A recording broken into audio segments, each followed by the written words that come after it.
Hi everyone, it's Miss Cross and Duke here, and we are ready to bring you your bedtime story for this evening. Firstly, I just want to say a huge thank you to everybody that's had a go at the Franche Family Challenge today.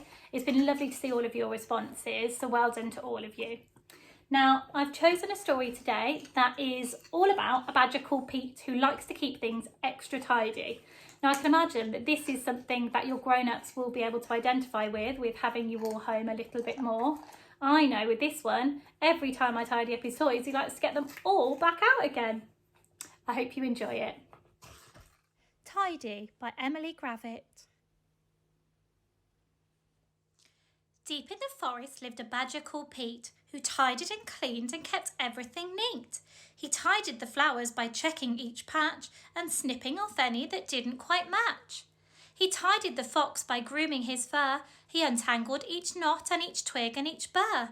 He tidied the birds from the big to the small by brushing their beaks and then bathing them all. He picked up stray sticks, he swept and he rubbed. He polished the rocks and he scoured and he scrubbed. So when a leaf fell, well,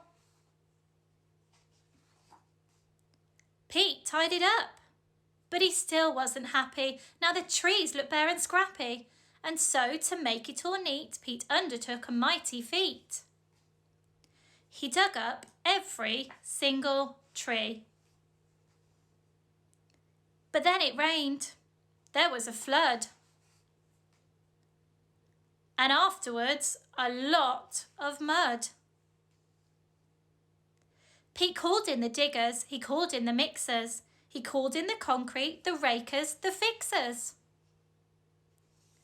No mud, no leaves, no mess, no trees. Perfectly tidy and perfectly neat. This forest is practically perfect, said Pete. I'm hungry, he thought. I deserve a treat. So he hunted around for something to eat. But the beetles and worms that he usually found were under the concrete deep in the ground.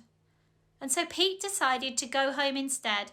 If he couldn't have dinner, he'd go straight to bed.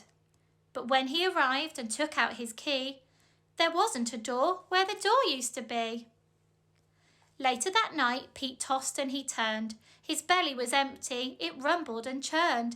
As he lay in his mixer, wide awake, he started to think, I have made a mistake. So the very next morning, when it got light, he set about trying to put everything right.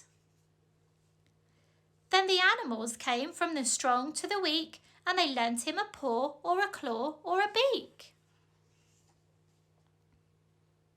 They put everything back as it always had been, but maybe less ordered and not quite as clean. And Pete, well, he promised to tidy up less, but if he succeeded is anyone's guess.